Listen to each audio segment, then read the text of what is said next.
Every message you send, every video you watch, and every website you open starts the same way, as tiny pieces of information called data. But how does that data travel from one device to another, sometimes across the world, in just seconds? Computers don't understand words, pictures, or sound.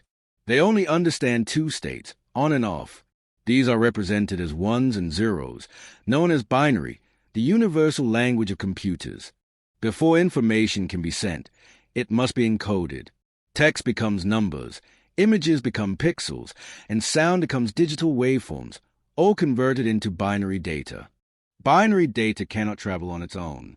It is converted into signals, electrical signals in cables, light pulses in fiber optics, or radio wave for wireless communication.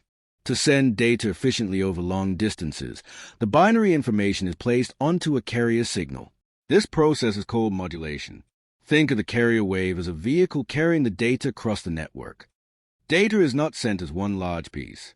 It is broken into smaller packets, each containing part of the message and information about where it needs to go. Every device connected to the internet has an IP address. Routers use these addresses to decide the best path for each data packet to reach its destination. When we type a website name, a system called DNS translates it into an IP address, like a phone book matching names to numbers. During transmission, some data may be lost or damaged.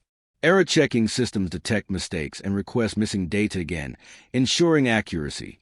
When the data arrives, the receiving device removes the signal and decodes the binary information back into its original form. All of this happens in milliseconds. From ones and zeros to videos, messages, and websites, data transmission is what makes our digital world possible. The next time you send a message or watch a video, remember, behind the scenes, data is traveling the world using one universal language, 0 and 1.